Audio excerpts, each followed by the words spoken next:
Joseph, What's up, man? how you doing, man? You know I'm always doing great. Awesome, man. You want to kick us off with some lovely dance music? Yes, sir.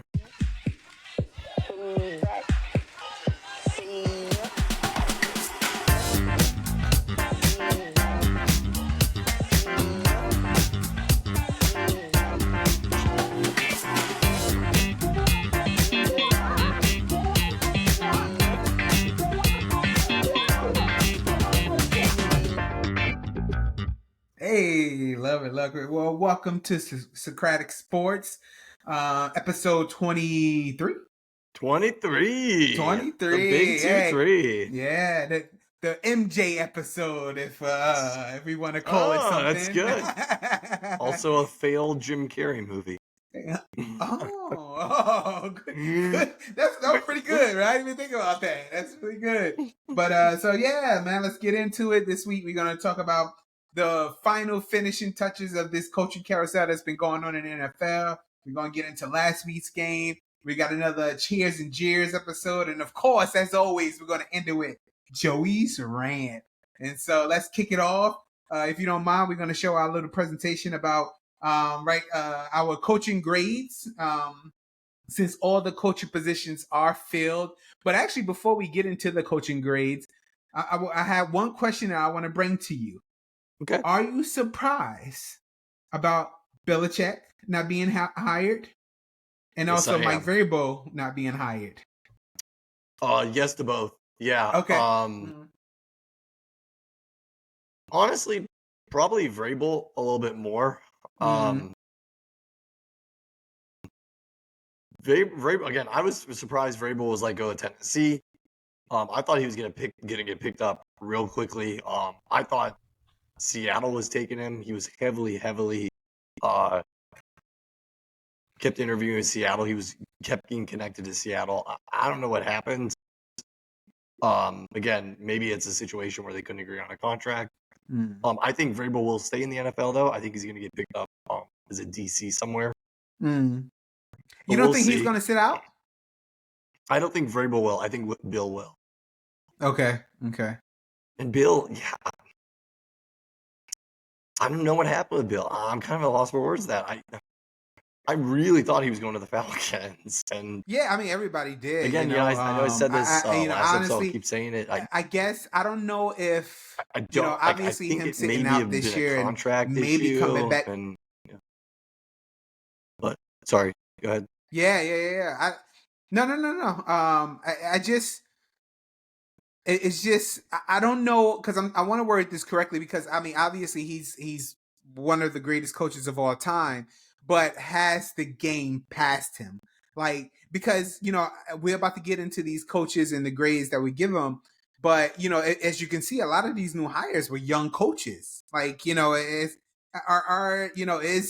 his time, or that mind, that old style coaching, has it passed? Like, are we into now a younger, hipper, cooler generation of coaching now? Because as we mentioned last week on the podcast, we are seeing this a lot, and it's a lot of coaches that are, they're I want to say, like, gravitating, or they fit the culture of what the NFL is right now, and it seems like Belichick doesn't fit that culture right now. I know we say this a lot, but again, it is uncanny how much we read each other's minds. So one of my big notes for the coaches, I wrote down the ages of all of them. Oh wow! So we'll get into that, Okay. because it doesn't really, it doesn't reveal anything. Yeah. Brian Callahan, 39. Yeah. Mike McDonald, 36. Gerard Mayo, 37. Canales, 42. The oldest is Morris, and he's only 47. 40. Yeah. So I totally agree with you. I listen. If anybody picks up Bill next year, I think he has a chance at being a winner again. So I don't think he's completely shut out from the NFL. Like, I think if he wanted to return, he would have that opportunity to, at least people are going to interview him. But yeah, I mean, the NFL is trending to the younger side. I think there's more of an emphasis on connecting with the players, which I don't think Bill did a bad job with that. I just think the expectations and how you connect is different Yeah. these days. So Yeah, for sure. And honestly, I don't foresee, and switching over to Vrabel, I don't for he didn't get a head coaching job. I just don't see him doing anything else but that. I mean, his record okay, speaks for itself and how he's been doing. Um, the past 6 seasons I want to say he was with Tennessee. And so I just think I think it was what I'm thinking is that he may have wanted one of those jobs, but only that specific job, and I couldn't tell you which one, and that didn't pan out, and he was like, well, I didn't get what I wanted, so I'm just going to chill and then come back okay, next year with whatever position that opens up next year, something good, something where he can actually go, like for instance, there's been talk of Andy Reid retiring. What if Andy Reid retire? Rabel can take over, for yeah, Mahomes team. You know what I'm saying? Like there is other possibilities that may happen throughout of next season or the leading into 2025 season that Vrabel can do. I just don't see him just being a coordinator anywhere doing something like that. I think he's just going to chill, see what opens, and try to grab one of them jobs. So that's my thought on the Vrabel situation. So yeah, let's jump into it. We are going to get into our coaching grades. Exactly about what we think. The teams that made the best decisions, or if we don't think it's a great fit. So welcome to the NFL coaching grades with Joey B and Carlos. You got a little music introduction for that, Joseph? I can go with this one. Right. Welcome to the NFL coaching grades with Joey B and Carlos. I like it, man. See, There you man, like go. that's why Anytime we we do a work. presentation, That's gonna be the music. that'll be the Hey, intro. you guys heard it first. That's our music for any presentation that we do now. So let's get into it. We're gonna start with the Las Vegas Raiders with Antonio Pierce. My grade, I gave that an A. Okay. I totally think that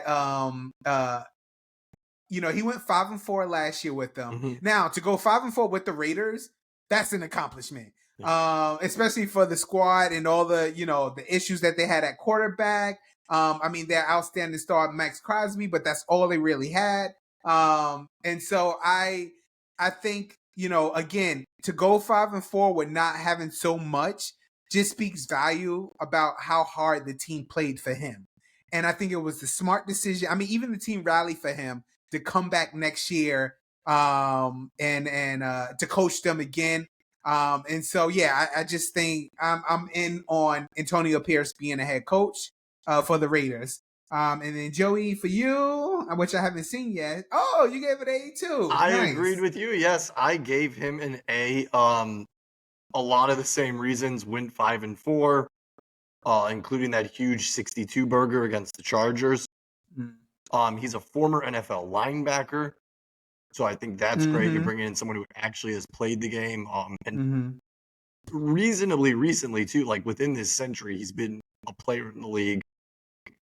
And then the big thing, he clearly has respect to the players. They play hard for him. They fight hard for him. Mm-hmm. Yeah, I thought this was a great hire, and yeah, I'm glad the Raiders and Mr. That weird haircut guy didn't overthink this. Just, so yeah. That's so funny. Yeah. All right. So we both agree for A's with Antonio Pierce. Next up, the Tennessee Titans and Brian Callahan. I gave it a C minus. Okay. Again, I don't know if this is more on the if it was more on the coach or the team.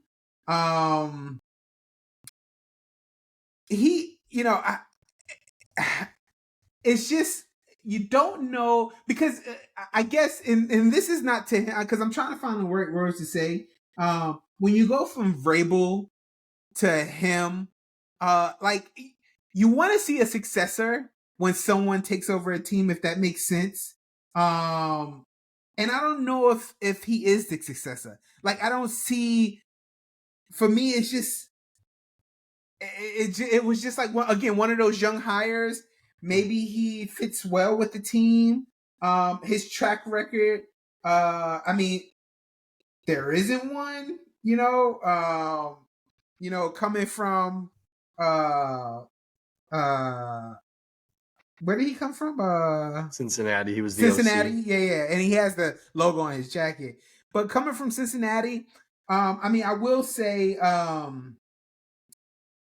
to develop a young quarterback. I think I mentioned this last week. I mean, him coming from Burrow, I would say.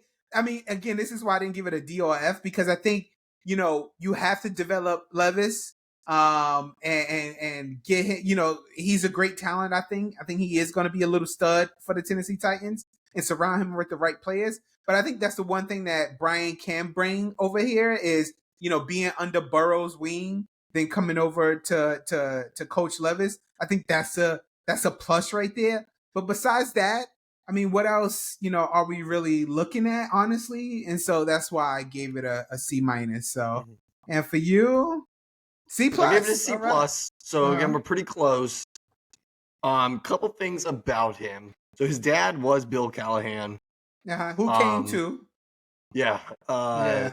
So the nepotism is quite real. I think him being the son of a coach definitely helped him out.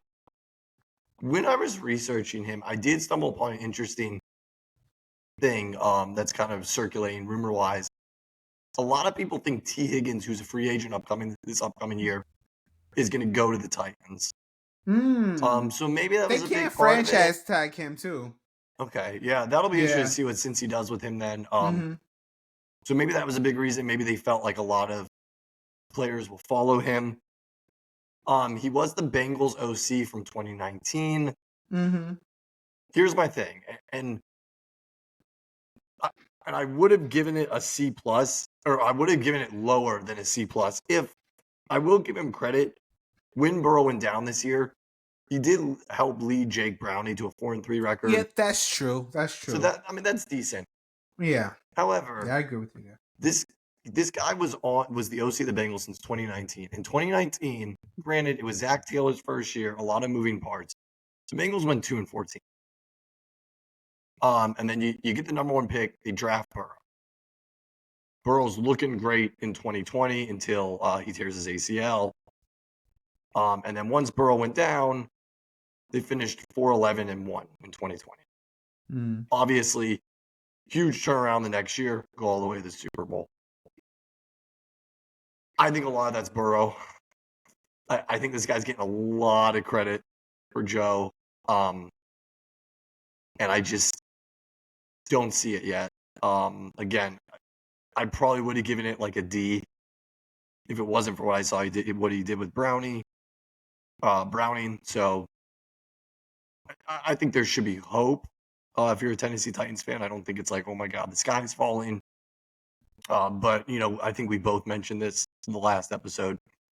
I mean, his entire job basically hinges on, can he turn Levis into a franchise quarterback? And yeah, we'll see. Yeah, we'll see. Good stuff. Next up, so let me. So I put this, this together. But when I saw this picture, I was like, this is BFF approved picture right here. And so this is why this picture is up here right now. Okay, Joe? So I did notice it was the only coach picture that had a player in it. So this is for you, Joey. Hey, I'll never pass up a chance to see him. But so yeah, I gave this an A.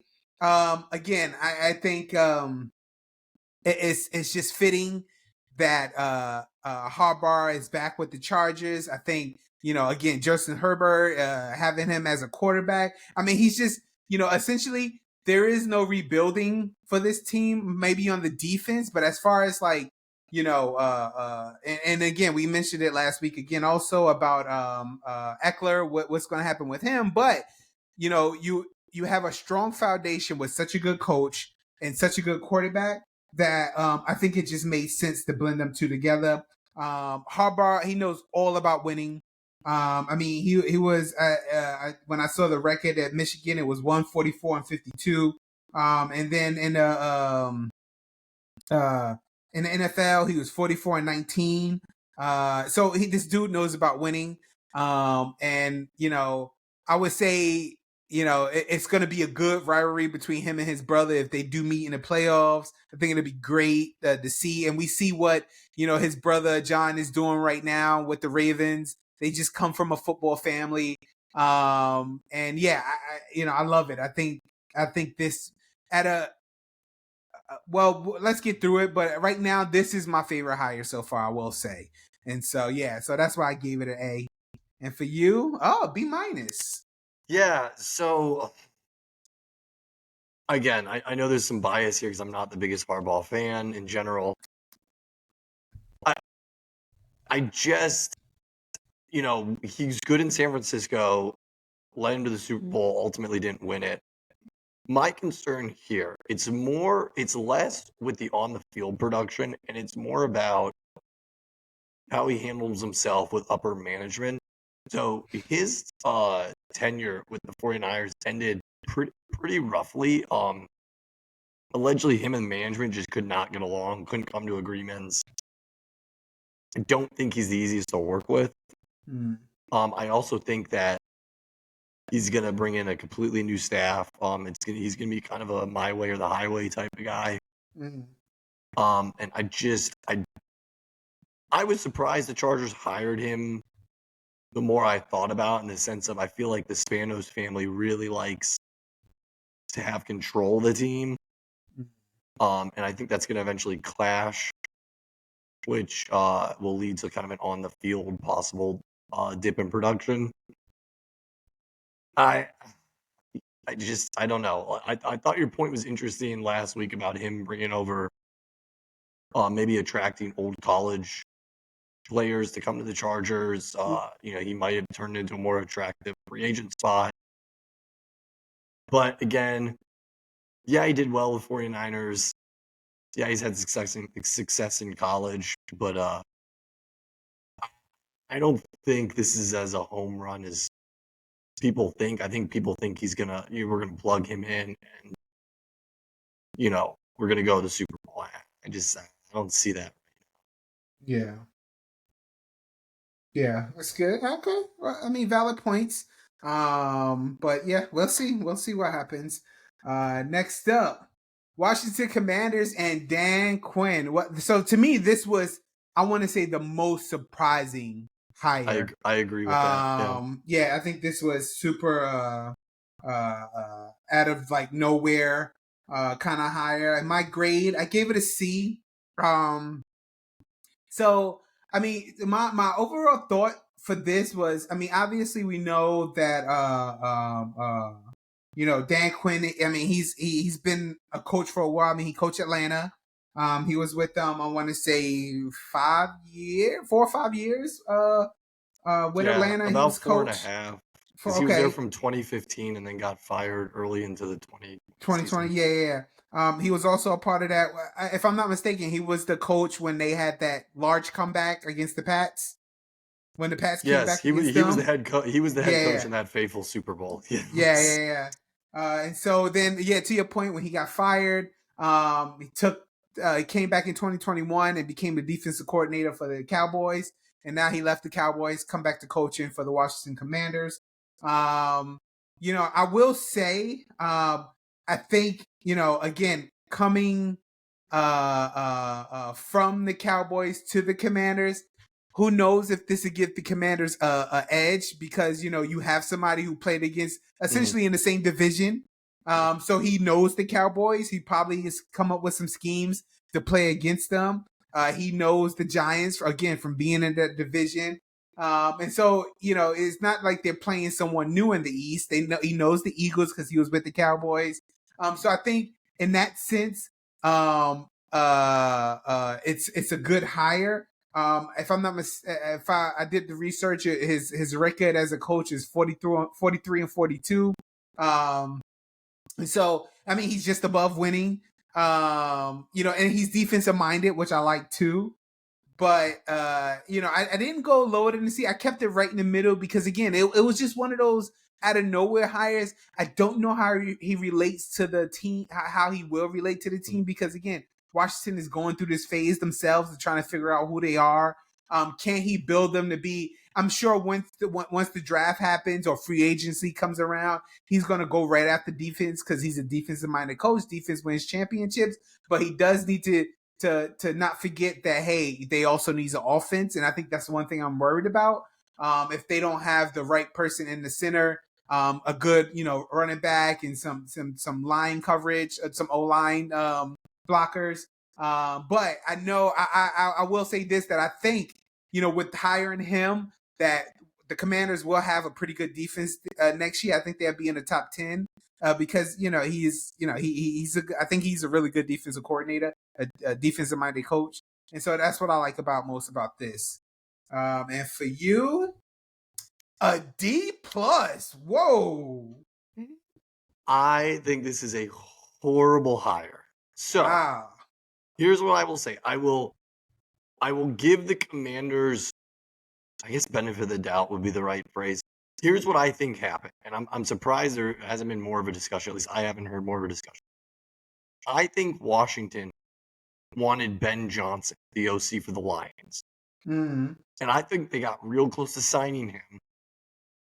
And then after what happened in the NFC Championship game, I guess Ben just decided that I'm going to give it another go with the Lions. And I think he pulled out. Mm-hmm. And then Washington had to scramble. And I guess I thought maybe Bill would have ended up being the guy. But yeah, I guess they went with Dan because at that point, all these other coaches were already hired. I think this move reeks of desperation.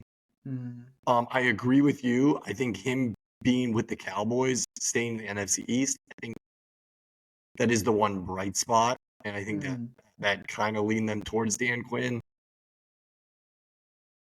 I don't think he's a good head coach. I mean, I know you mentioned his record. He is one game over 500. You can't forget that Super Bowl. Yeah, that's true. I don't know how you blow that lead and somehow now get a second chance at NFL coach. I mean, you can't really hold that up. I mean, that was a long time ago, Joey. No, you hold it. You do not lose that lead. That is absurd. And here's the other catch, too. Even that season when Atlanta was firing on all cylinders, arguably had one of or possibly the best offense that year. That was all Kyle Shanahan. And then Kyle Shanahan left after that Super Bowl to go coach the Niners. And yes, Atlanta went back to the playoffs the next year, but as a wild card team. And then they just slowly declined after that. So I think a lot of even the success they had that year was a lot of it was Kyle Shanahan's. Again, defensive-minded coach, which is what I don't think Washington needs. There's a lot of questions like who's even going to be their quarterback. I don't like this. I think this was terrible. And I give them like 3 years tops. One thing before we move on, I want to correct myself. So I said earlier that Raheem Morris was the youngest or the oldest coach hired. Jim Harbaugh is actually Jim Harbaugh, 60. yeah. And then Dan Quinn's 53. Yeah. But outside of those two, definitely a young group we have. Cool. All right, cool. Next up, speaking of Raheem Morris, Atlanta Falcons, and I gave this an A plus. Wow. I absolutely love, and I'll correct myself too because I totally forgot about this when I said that. I think the Harbaugh one was one of the best. No, I think this right here was the best signing that Atlanta could have did. Again, we talked about how young Atlanta is. Having him as their head coach who understands the culture, who understands, these young kids, these younger generations. I think he fits right in. I think he's going to change that coaching room into something that everybody wants to be a part of, somebody they want to play for. I mean, he has a coaching history, just won the Super Bowl 3 years ago with the Rams. He was a coach for the Bucks about 10, 12 years ago, whenever it was, maybe longer. And just been, part of the coaching round from wide receiver coach to defensive coordinator. He's done it all. And to have that knowledge and to just have that swagger, I think is exactly what is needed in Atlanta. I'm telling you, I mean, obviously with the Niners, with the Eagles, the Cowboys, and everybody like that, is playing so well, that's always in the playoffs and stuff like that. But the next 3 or 4 years, 5 years tops, I'm telling you, Atlanta will be a force to be reckoned with these young players that play. That again, they just needed somebody they can relate to, and again, just like Antonio Pierce did in Oakland. Oh, I mean, sorry, in Las Vegas. I'm saying in Oakland, in Vegas. That's the same thing I think Raheem Morris is going to do in Atlanta. So I love this pick so much. I do. And for you, A minus. All right. Yeah. So I'm right up there with you. It's hard for me to give a coach a perfect score just because at the end of the day we don't know. But yeah, I agree. I think it's a great hire. Again, he was the interim coach for the Falcons in 2020.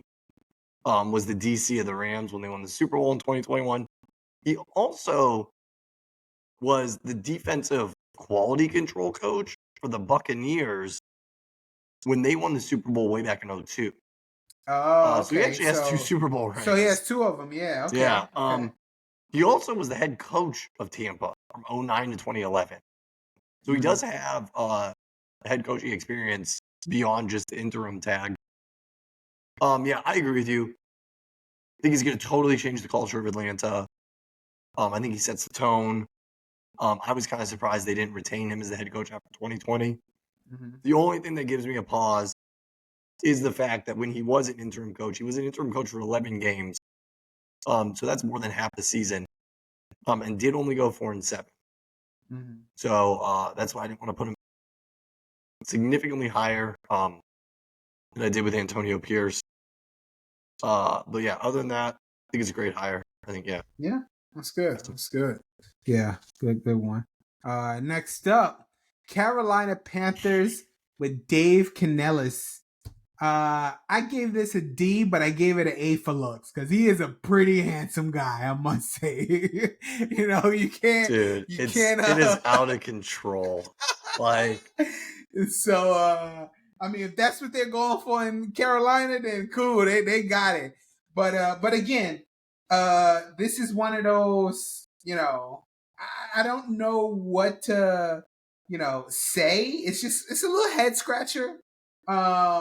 I will say, again, I gave it a D because again, this is I think this is one of those hey, do we bring in again young young coach to come with a young quarterback, but I don't know if that dynamic between him and sorry, I'm catching a blank here. Bryce Young. Bryce Young. I don't know if this if this young duo is, because again I just don't know much about him. I do know that he was with Seattle for a long time and being under under Pete Carroll. I think if he learned anything from Pete Carroll on how to succeed and win in the NFL, then okay, this D, I'll change this D tomorrow. I think if he can do something with Bryce Young and that team, it'd be an amazing story to take this challenge and actually have like a pretty good season next season with this Carolina team after what they just did last year. So yeah, I'm just going for the D again. I just don't know much about him except for he was with Seattle for a long time, and we'll see if he could bring that swagger also as a young coach to Carolina. So. And for you, a C plus, also an A for look. So before funny. I get into it, the looks thing, dude. So you know what's funny is this almost was my rant this week, and then something else happened that took precedence. Okay, it's ridiculous for his looks. Yes. Oh. So not even just him, but like a lot of the coaches on here, specifically the younger guys. It's like, I swear on my life, there's like an unmentioned, unspoken rule that when you're hiring a head coach now, They gotta look You have good. to take in marketability and like Okay. how good Yeah. are we gonna do? Is he eye candy? That's why Cliff Kingsbury kept his job for way longer than he should have. Uh-huh. It's a joke. Like when I first saw this picture, I'm like, oh my god, they hired Stan Smith with the jawline this guy has. That's good. I mean, I swear to you, dude. Mark my words.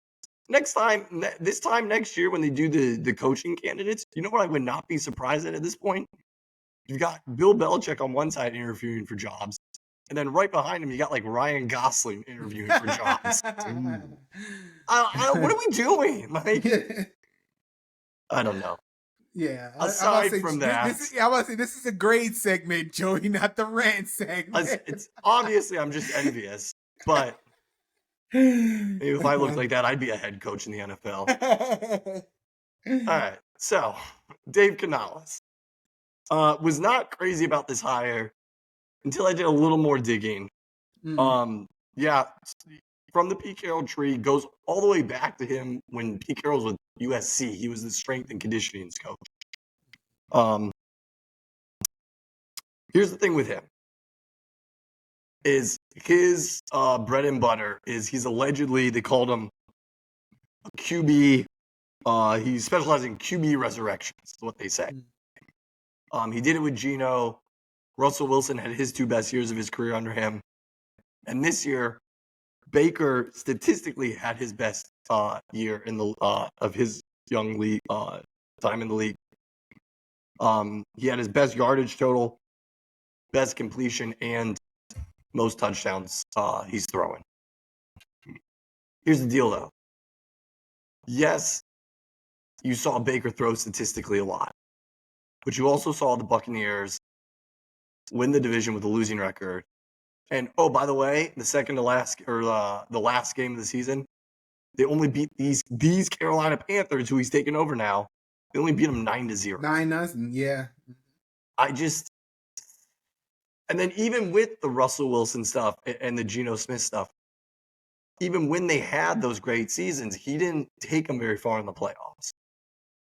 I got a lot of question marks with this guy. We'll see. I mean, if he can get the most out of Bryce Young, good for him. I think he's going to need to hire a heck of a DC because I don't think he knows diddly about defense. But we'll see. I mean, and that's why I gave him the C+. I was going to do a D, almost an F. But, I mean, statistically, quarterbacks have flourished under him. Unfortunately, not in what I think is the most important category, which is getting wins. So, it's good. We'll see. Yep. All right, next up. New England Patriots and Jarrett Mayo. I gave this a B-. Again, I gave it a B- because of the history. From him being a Patriot and playing from 08 to 15, and then coming back in 2019 under Bill Belichick as their linebackers coach and now taking over as the head coach. I just think he knows the history of the Patriots. He knows the Patriots way. But again, I just like you from previous when you said you had a higher, I did too. I think I started off with like a C- or a D, but I realized that again, what I've been preaching about being young and being to the culture, again, I think that's, we not push aside, but it was time for Belichick to just step away, and Jarrett Mayo, he knows how to win from being under Belichick. He knows, how to coach. But I think the difference is what I think the difference will be is the relationship that Jarrett Mayo can have, the impact he can have on this team. And it goes, if you even saw the press conference that they had when they introduced him, he was just, joking with the owner. I can't think of his name, but he was joking with them, and then just making like I said, joking with him, making jokes, and just being real, and and just calling out certain things and not holding back and not, he's not like a, well, I'm just concentrated on next week and that's all. He's not. That's not him. And I think players, players can appreciate when someone is outspoken and can talk. And I think that's what Gerald Mayo brings. He brings this different kind of character or this different kind of personality to this team, which I think New England needs in order to get back to where they was at. And so I do like this a lot. Again, it's the Patriot way. They didn't go out and just bring somebody just to bring him. They brought somebody from within who was under Belichick, who knows how to, win and play the game. So I really do like this. And for you, B+. Wow. Yeah. So I think it's a good hire. Like you said, played from the Pats from 2008 to 2015. It's the only NFL team he ever played for. The only thing I would say with this is this was actually, aside from the obvious, the Dan Quinn hire, which I think is just garbage, this was one of, personally, the more disappointing hires just because, well, I think he's going to be successful. It felt very safe to me. And I really wanted to see the Pats go out of the box and even like go outside and find somebody who's maybe not super ingrained in the Patriots way and just see what happens. I think they've known for the last couple seasons that Mayo was lined up to take over from Bill. And yes, it was in his contract. contract. He is successful. Yeah, I hope he is successful. I think he will be. I gave him a B+. I agree with you. I think temperamentally he's going to be a little different. But at the end of the day, I think he's going to follow the Patriots way. And there is going to be a little bit of the same. And I don't know. I really wanted to see Mr. Kraft kind of shake things up. Robert Kraft. That's what I was thinking of. Yeah. Shake things up and bring someone in outside of the organization, because if we're being honest, Patriot way really hasn't worked for the last couple seasons. But that was under Belichick, though. Yeah, that's true. And that's what I was getting at. With it, I think even though he was under Belichick, I just think he brings he learned as a coach what it's like to coach the Patriot way. But you don't have to have that personality like Belichick has. And I think that's where Belichick lost the team at is, again, if you're like, hey, we're just here to, we're going to concentrate on next week, and it's just, that's just, players don't want that. And I think he brings a different dynamic. Yeah, that I do agree with. And yeah, I mean, that is a great point. That's going to be the most interesting thing is he's experienced the Patriot way as a player as well. Yeah. So now, the question is, how does that kind of manifest in being the head coach? So again, I think he's going to be good. I gave him B+. Personally, it felt safe. I wanted to see the Pats go a little bit more out.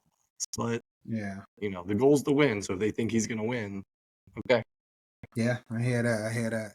All right. And last but not least, Seattle Seahawks and Mike McDonald. And I gave this a B. And again, one of those hires where I'm like, okay, I definitely have to do some research. Definitely started his career coaching at Georgia, then went to the Ravens in 14, left them in 20, went to Michigan for a year, came back to Baltimore, and then now he's with the Seattle Seahawks. Again, I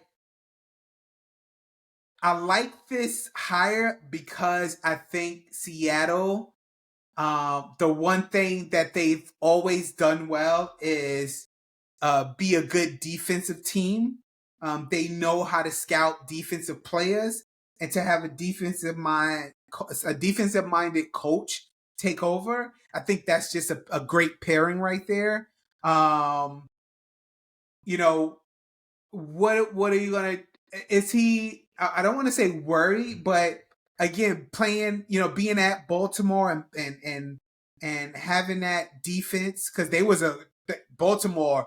I mean, their defense, besides trying to stop Mahomes, they were outstanding this year under him. I think he could bring that same flair to Seattle. Bring back the real meaning of the 12th man, and then have that defense play out their mind. But to the other side to that, when you have a Lamar Jackson on the other side, and you have a Zay Flowers, and when they're scoring out of their mind, the momentum of the offense is taking over the game, and all the defense have to do is just go out there and stop them, and 3-and-out, and let's move on. Let's get the offense back out there. So I wonder, if Seattle will have the weapons on offense to match the defense that he implements with Seattle. Again, questions about Geno, a question about their offense. What will Seattle look like next year on the offensive side? We shall see. But again, because of who Seattle is and what they've been in the past, as far as making it to the Super Bowl, because of majority of it, because of their defense and how relentless they were. And I do like this hire. I think it was a smart hire. Again, going young. I really like it. So, and for you, C+. Yeah, here's my thing with Mike McDonald is, and I'll stop sharing yes, screen. he had a great defense with the Ravens, but the Ravens have always traditionally had a great defense. They even had a great defense under Wink Martindale. I think a lot of that's Harbaugh. I think McDonald's getting a little undue credit. I haven't seen enough from this guy. Again, super young. I wasn't crazy about it. I don't know if I also wanted Seattle to get an offensive-minded coach. I don't think the answer is a defensive-minded coach. Mm-hmm. But I don't know. We'll see. I mean, they one thing I will say is they, I just talked about the Patriots not going for an out-of-the-box hire. This, to me, is an out-of-the-box hire because you go from Pete Carroll, who's a million years old, to this 36-year-old. Yeah. So hopefully that'll kind of inject some energy to the team. Not that Pete Carroll had a lot of energy for a man his age, but it'll be a different kind of energy. I don't know enough about him. I haven't seen enough. And that's why I gave it a C+. I'm not crazy about it. Yeah. But all right. Well, that was our NFL coaching grades, which I think went pretty well, man. Like the PowerPoint worked great. Everything. Yeah, I'm proud of us. That's great. Yeah. See, this is why you guys should be watching Socratic. We're just like blowing other places, other sports podcasts out the window, man. Just man, we're here. I'm proud I'm gonna of. work on that. Also, I'm gonna continue to work on my jawline. Get that Dave Bennett jawline. All right. Well, let's get into last week's championship games. As you know, Kansas City did what Kansas City do under Mahomes, and they beat the Baltimore Ravens 17-7. Oh, it was 17-7. Yep. And then 49ers Lions 34-31. 17-10. Sorry. Right. 17-10. Okay. Chiefs 17-10. Yeah, they did kick a field goal. Yeah. And then 34-31 for the Niners Lions game. Niners with that epic comeback. So tell me, Joey, your biggest disappointments and your biggest surprises from last week's games. Biggest disappointment by far is the Ravens. I really thought they were going to win that game. That was not a joke pick by me. I think it's really hard. But yeah, and aside from that, just how poor they looked. They couldn't get anything going. Lamar, aside from the big throw to Zay Flowers, and he had a good scramble, and then that insane deflection into his hands and runs he was definitely for a first down. I think it was like 15 yards or so. That was cool. But aside from that, Lamar did not play great. Granted, he was under constant pressure, but there was a lot of throws he was sailing over the receivers. He looked nervous the whole game, which I did not expect. I thought he was going to have a much better game. I thought it was going to be a way higher scoring game. So yeah, easily Ravens are my biggest disappointment. And your biggest surprise? Biggest surprise, the fact that the Niners came back. Like, I feel like you was trying to dodge that question. I mean, I guess I theoretically shouldn't be because it's the Lions, but still, I mean, 24-7. Come on, you gotta kind of put your foot on their neck and just finish it. Yeah. You know, for all the praise I gave Dan Campbell, I think he is by far the most to blame for that loss. I think he let his ego take over. That doomed him. So yeah, that was my biggest surprise. Yeah, my my biggest disappointment is John Harbaugh with the Ravens.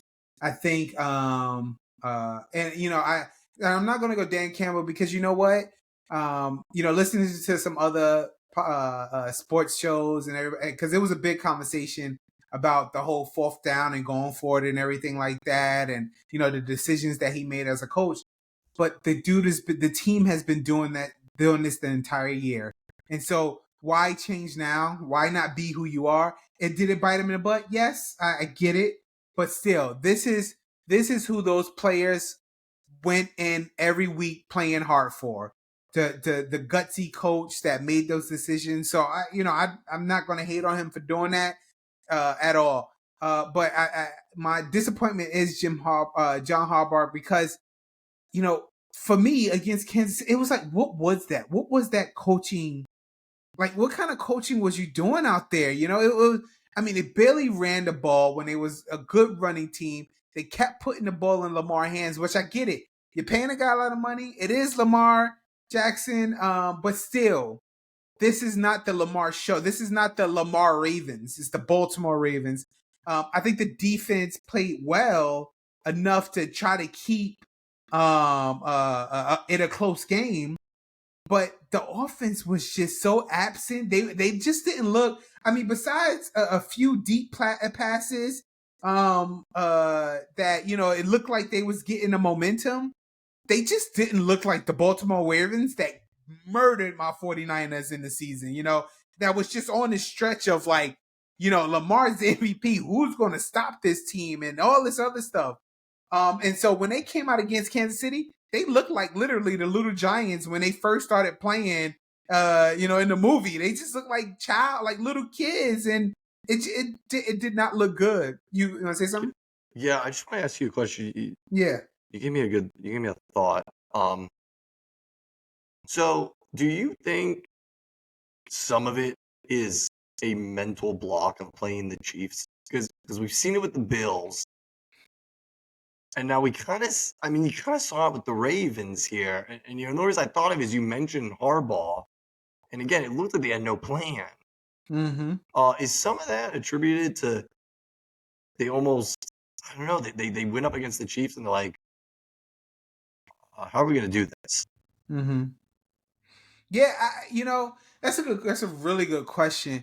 Yeah, I guess, you know, I don't know if it's so much a mental block or if it more of just like just being out coached. Like, you know, Andy Reid and Patrick Mahomes, they just been I mean, you talk about a perfect match made in heaven right there. It's just they know and yes, you know, and I'll say another thing too. I mean, yeah, I'm talking about Andy Reid and Patrick Mahomes now, but Spagnolia and that defense, dude, that probably would have been my second surprise. Yeah, how well that defense I might, played. you know, so my second my second surprise, obviously, you know, I'm as you can see, huge Niner fans, and yet that. So my surprise because you know, and I'll jump back to your question real quick, but I'm just going because I want to stick on my disappointment a little bit. But my surprise was actually Brock Purdy, and you know he came out. I mean, we're down 24-7, Joey. I'm looking at the TV like there's no way. The Lions were running all over us. And fortunately we got that fumble. Our defense showed up. They didn't convert on fourth downs. Things played in our hands. But when I look at Brock Purdy, he coming out the second half, he didn't shy away. He was slinging that ball like, hey, he was slinging it like we were ahead in the game. Like we were winning and we were behind, but he didn't let that phase him. To be in his second year doing this is, to me, it's just like it blows my mind. And again, not because he's our quarterback, because again, we can talk about Patrick Mahomes, we can talk about Lamar Jackson, we can talk about Josh Allen, but to have some who's again those three that I just mentioned has been doing this. I mean, even Jared Goff, they've been doing this for years, Joey. But you bring in a second year quarterback who's just like, you know what? Let's do this, and the team around him is giving him the confidence to go out there and do it. I think it was spectacular. Now, yes, do I think we're going to win the Super Bowl? Obviously, because this is my team. But if he played like that in the Super Bowl, I have all the confidence in the world that we will pull this out. And so he really did surprise me, because again, that second quarter, that going into halftime, I was just like, my confidence was down. I was just like, yeah, this next year, we got to try to figure out next year. And sure enough, we just came back. But back to the disappointment of, John Harbaugh, and you mentioning that if it's just playing against Kansas City, I mean, we have to do that next week at the Super Bowl. But again, it's just like, I just think that, Mahomes' IQ, Andy Reid's IQ, and Spags' IQ, it's just football. It's like football geniuses right there. It's like they know because again, in this win is mattered, because if we look through the regular season, it was times where you was like, is Kansas City going to make the playoffs? Are they going to get out the first round? Oh my God, they're not playing at home anymore. Like there were so many questions, but yet all those questions were answered by the way they've been playing these teams in the playoffs, where it matters the most. And we say it all the time. We sit here and we bragged about Baltimore in the regular season, and look what happened during we bragged about the Cowboys. Look what happened during the playoffs. Only certain coaches and quarterbacks can do what Reid and Mahomes is doing right now. And so I don't know if it's more of an IQ level of football genius that they're doing over there in Kansas City, rather than it being like, the Ravens or Buffalo just getting cold feet going against them. Like, I just don't know what it is. But right now I'm leaning towards just giving the credit to Andy Reid, Mahomes, and Spags for just putting together that game plan that they've been putting together these past few weeks to get to this Super Bowl. So, yeah, the Harbaugh one, I guess the biggest thing that surprises me about the Harbaugh one is Harbaugh's won, like, he's won the big game. Like, he knows how to win when it matters. But again, he goes up against Kansas City, and to your point, they just looked lost. I mean, their one touchdown was a 30-yard pass to Zay Flowers. Zay Flowers, yes, he had 115 yards, but that was on 5 receptions, and one of those was a 30-yard touchdown. Like, it's the stats are misleading. If you watch the game like we did, Baltimore just could not do anything, and Harbaugh, who I would say is a top tier coach in the league, has been doing it a long time. Again, has won has won it all. Again, just can't do it, and it's something about Kansas City. It's like the Patriots back. You think you have them, and then here come the Pats. So yeah. All right. Well, that's our recap from last week. Now let's get into a quick session of cheers and jeers. Little Super Bowl edition, talking about what's going on right now in the Super Bowl. So we're gonna start you want with me to kick it off. Yeah, kick it off, Joey. You have some. Yeah. I love it. Welcome to Cheers and Jeers Part 2. As we did it for the first time last week, now we have it here. So let's start with Cheers and Jeers. Cheers or Jeers, Joey. Is Mahomes the greatest quarterback that you've seen?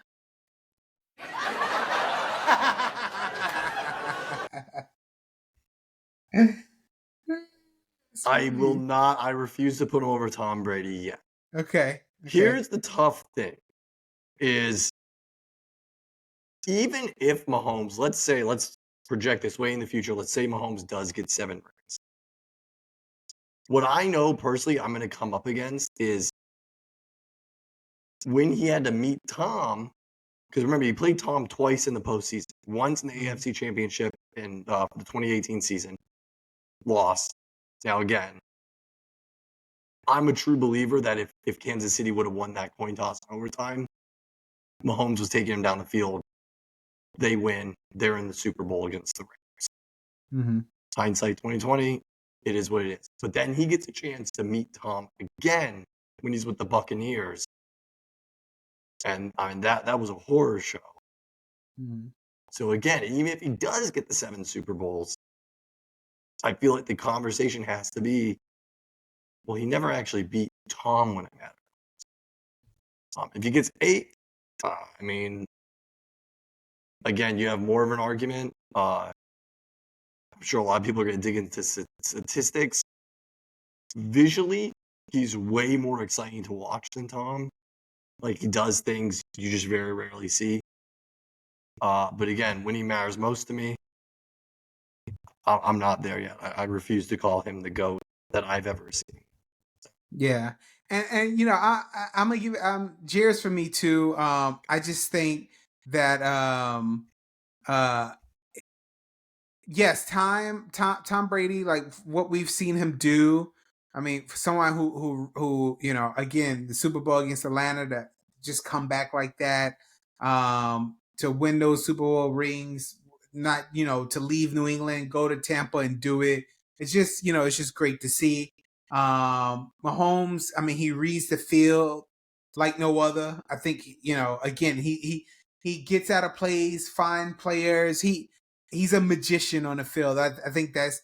But again, even if you take away the Super Bowl rings, you know, for me, I think Mike Vick was probably one of the best quarterbacks that I've seen on the field, getting away, running the ball, throwing the ball. I mean, unfortunately, we all know what happened off the field. But if he would have kept his head straight, I think the sky's the limit.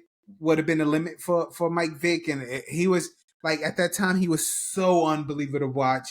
Again, but I'm minusing the Super Bowl rings because I understand what you're saying about winning. You know, it's true. And they put up some crazy stats about, you know, Tom and Patrick, about them side by side and like, you know, their records. And they were almost identical, like Yeah. through the same like 6 seasons and in the playoffs. Like they're so if he keep this going, and I'm hoping he doesn't, and I'm hoping he loses in the Super Bowl against us, obviously. But if he keeps this going year after year, this conversation is going to have to be had every season. This conversation is going to be brought up if he keeps going down this path and keeps delivering and winning and winning and winning, including Super Bowls. Like he's going to have to, and he's still young. He still has some time left. So I think this conversation is going to be a long, long conversation over the years that we're going to keep having. Yeah. Good talk, Joey. I like that. Next one, cheers and jeers.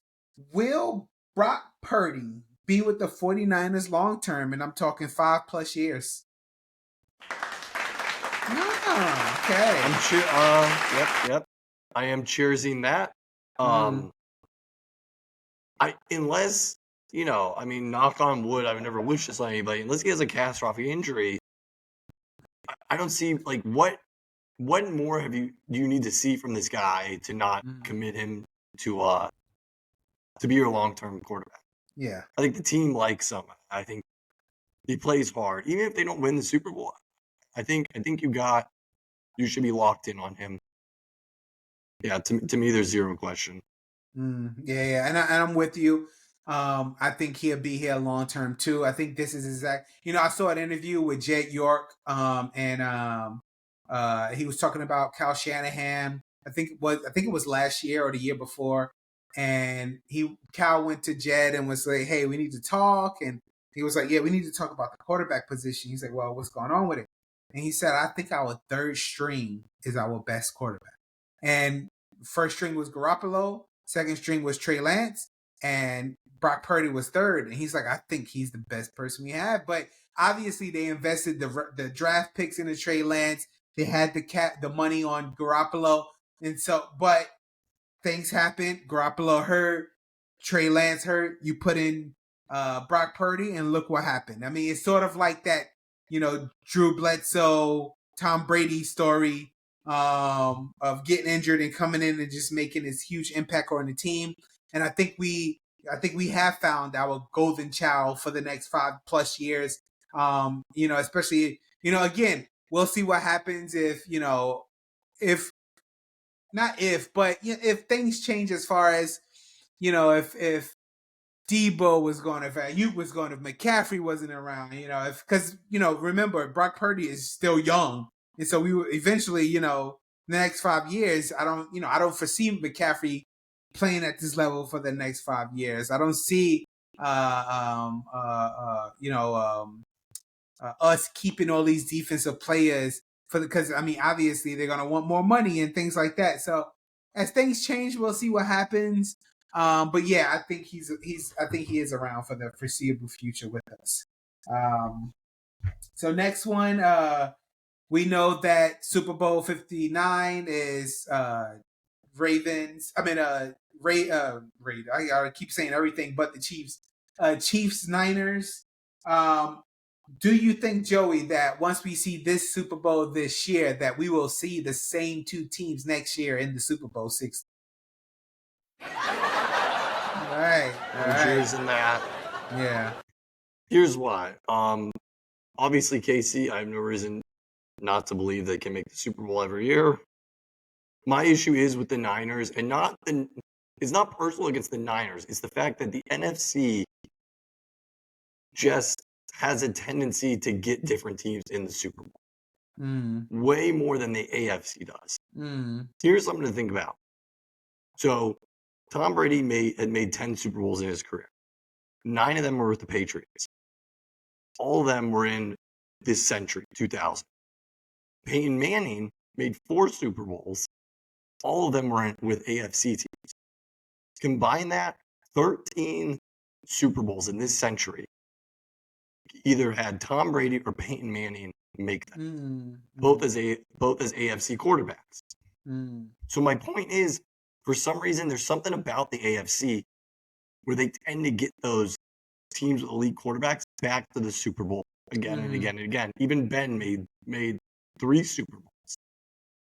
NFC, not so much. In that time, who else did you see make the Super Bowl? You saw Matt Ryan make it with Atlanta. You saw Drew Brees make it with Matthew New Orleans. Stafford. You saw Aaron make it. Everybody thought after Green Bay won that Super Bowl for the 2010 season and played in 2011, everyone's like, Green Bay's going to go back again and again and again. Never made it back with Aaron. There's something about the NFC that's just very hard for teams to make it back on a consistent basis. And that's what I'm kind of basing that off of. Now, I will say, Niners made what, 4 of the past 5 NFC Championships games, and they did have Super Bowl appearance in there. So if there was a team, it'd be them. But I don't see it right now. I also, what I saw this postseason, I think the Packers are only going to get better. I think you're a couple bad calls and a couple dropped interceptions away from the Packers winning that game. I'll touch on this more later, but I think the Lions, you're a couple bad calls away winning that game. There's teams in the NFC on the rise that are only going to start to challenge the Niners more. The Rams, who knows if they continue to be good. So I'm not there yet to commit that this is going to be Super Bowl rematches are very hard to get. So Yeah, I agree with you. I mean, even though I love my boys and I want us there every season, I'm realistic too.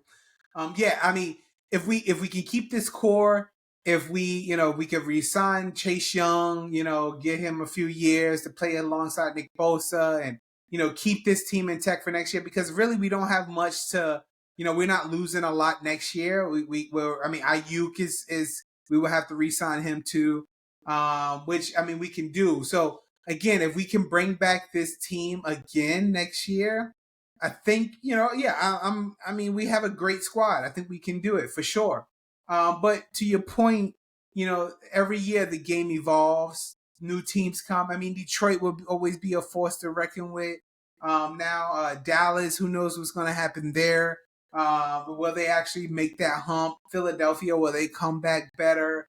Yeah, like to your point. There's always, because the NFC is always, every year there's contenders from out of the blue. Like, where the heck did this team come from? So like, oh, now they're playing good, sort of thing. And for the AFC, again, to your point, I mean, I don't want to pick against Kansas City, because it's like, once you do, they prove you wrong. yeah. But again, Burrow had this year to sit out. Will he come back with a force to be reckoned with? Will Josh Allen finally make this hump? Will Baltimore come back stronger next year and finally do something? I mean, but besides those, look at a team like Houston. I mean, had a heck of a year.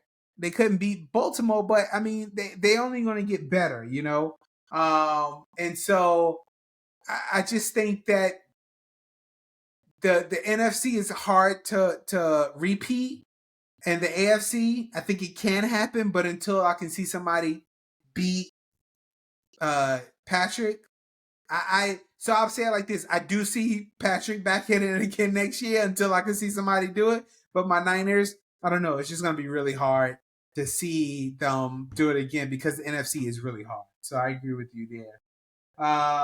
Next up, which you had a great question. One of these three AFC quarterbacks will be in next year's Super Bowl. Mahomes, Lamar, or four. Mahomes, Lamar, Burrow, or Allen. What say you, Joseph? Okay. So yeah, I mean that's a pretty obvious one. I don't see any other four AFC quarterbacks making the Super Bowl this year. Again, we tying back into what we just talked about, the AFC, for whatever reason, right, seems to be this conference that when you have an elite quarterback in there, they can get you there again and again. Those are, in my opinion, the cream of the crop in the AFC. As much as I love CJ Stroud to get a great year this year, I don't think next year it's going to be like, oh my God, Super Bowl time. Tua, I don't know, man. Miami just can't figure it out when it matters most. Who knows with Cleveland and Watson. So yeah, I think it's going to come down to those four. Obviously, Mahomes is the most obvious one. Of the other three, I think Burrow would have the next best shot. But I think it's just because we've seen Burrow win against Patrick. He's seems to be one of those only quarterbacks of those three that can consistently win against him. I mean, even last year, I mean, that AFC Championship came down to the wire. A lot of people think if they would have called PI that Cincinnati would have been back in the Super Bowl. So who knows? Yeah. Yeah, and I agree with you. I think I think we will see. I mean, again, it's like, those four are still in the prime. And I just don't I mean, again, until they get like a few more years down the line where they start slowing down, and then to your point, a CJ Stroud come in, Trevor Lawrence, Tua, until that new generation can slowly start taking over. But until then, I think for the next 3 or 4 years, we might see these four just keep going at it to see who's gonna, get into this AFC player championship in the Super Bowl. So yeah, I totally agree with you. And will it be repetitive? I don't think so. I think because we want to see Burrow go back. We want to see Allen make that jump. We want to see Lamar Jackson make that jump. We want to see if Mahomes can keep winning to catch up to Brady. It's like we want to see these. But you know what? It'd be a cool story if we can see one of these other younger generations do what we think they can't do because of these other four quarterbacks. So I think it's just for the next 5 years, this is going to be some good football that we see, throughout the NFL. So yeah. Last but not least, as good old fashioned, and I must say, I'm starting to become a big fan of this one because she brings some funness to our podcast and talking about it. So cheers or jeers for Taylor Swift will be a surprise musical guest with Usher for the halftime show. What say you, Joey? It is just too much of a golden opportunity for the NFL. She's already gonna be there. Most likely. I mean, I'd say everything points to her being there. Why not? Why not? Like, I think it will happen. I mark my words. If there's one prediction I'm gonna get right this year, it's gonna be this one. So I'm sorry to bust your bubble, Joey, but I know a few things about being a Swiftie, even though I'm not. But I got some inside information. So the night before the Super Bowl, she's gonna be in Asia for her last concert, and so she's gonna fly from Asia to Vegas, and I think either the night before or the morning of the Super Bowl, and she's gonna attend. But I think with that jet lag and her, just performing the night before in Asia for her last concert tour, I don't think she'll be able to perform. Now, if she does, now we know, hey, the NFL is about the money and the views. Like, we know that for sure now. But her schedule, like what's happening is that she won't even be in the country when they're practicing and stuff like that. And so yeah, it would be cool to see if she did, because I'm like, bruh, she either really loved this man or she really loves the NFL if she does it. So, but I do hope you get it right, Joey, because like you said, you if there's one thing you're gonna get right, it's that.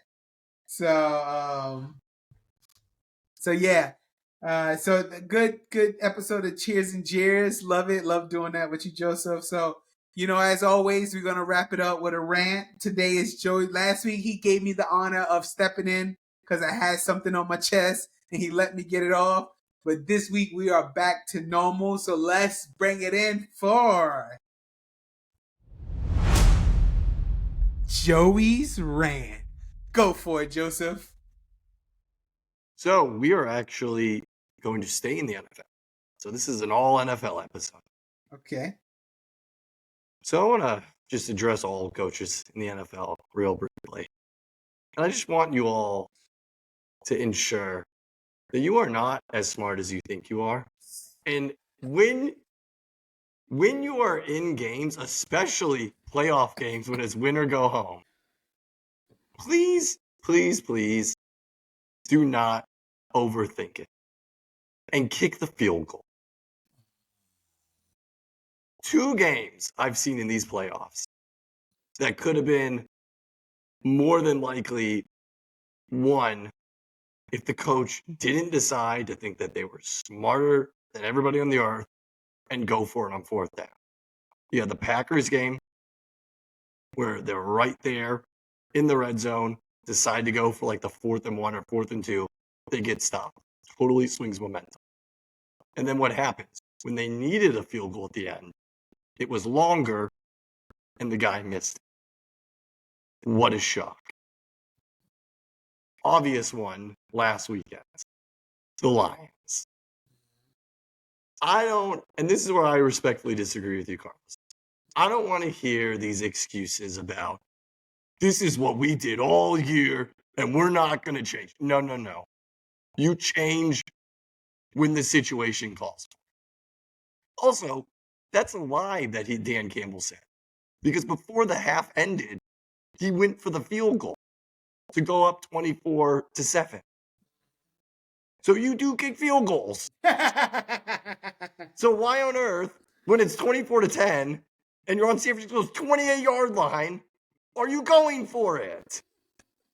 If you kick that, I will swear on my life, if he kicks that field goal and Michael Badgley makes it, you're up 27-10. You went for being up 2 scores to 3.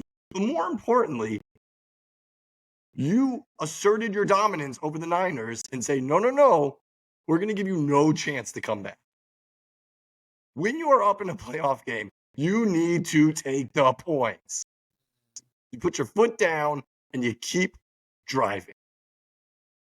Because look what happened. As soon as the Niners got that 4th down stop, all of a sudden their confidence grew. And then they get the fumble, and then their confidence grows. And it just keeps growing. You're in a hostile environment. You're playing a number 1 seed. Take the points. Don't tell me that that's how you play. Because the way you played lost you the game. And it lost you the chance at the Lions' first ever Super Bowl.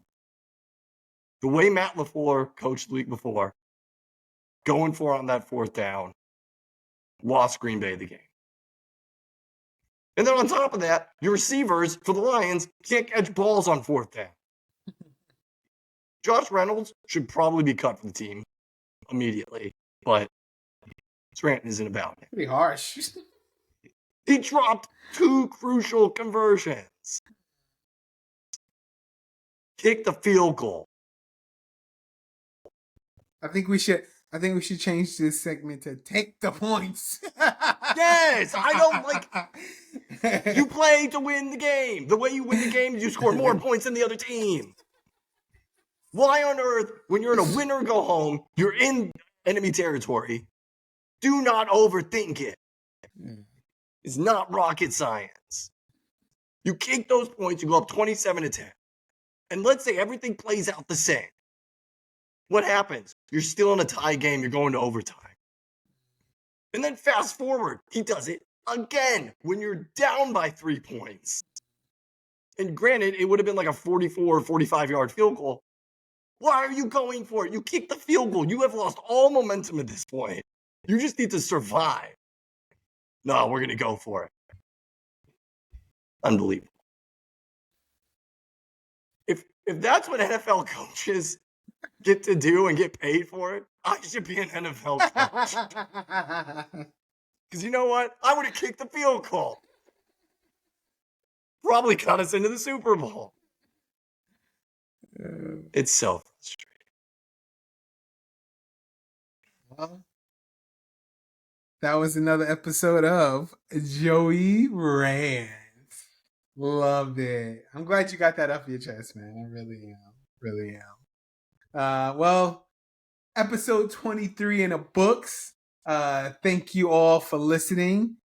Please remember to always tell a friend to tell a friend to tell a friend, especially about Joey Rants, because that is must-see TV and must-see listening on Apple Podcasts, on Spotify. Catch us on YouTube. Catch us on Instagram at Socratic Sports 22. Joey, you know I love doing this with you, man. I appreciate another great episode. Shouting at my TV. He's lining up. And I'm like, Joey, we gotta close the show. What are you doing? I'm literally like, I'm sitting there, I had to wipe my eyes because I was like, they're on the 28-yard line. Why? Nope, we're gonna go for it. We're aggressive. Okay. Aggressiveness put you on the couch, a couple weeks ago. Joey, you want to get us out so here with mad. some music? I was so close to having my Super Bowl pick right. I was going to be a genius. Yes, this is what it's about. I'm going to go full mask off. I pull back the curtains. I was so close.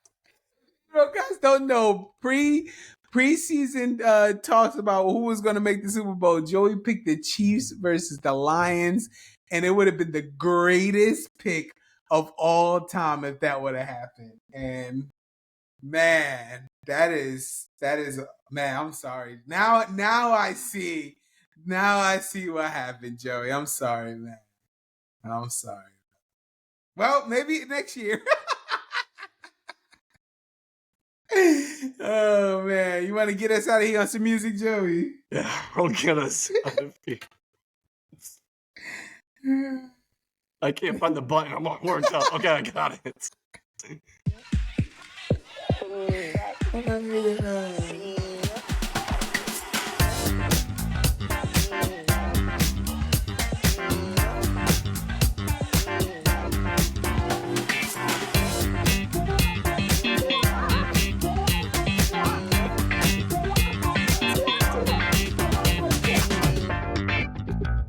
Peace.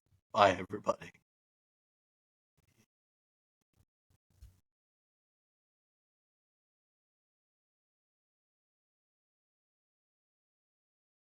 Should be.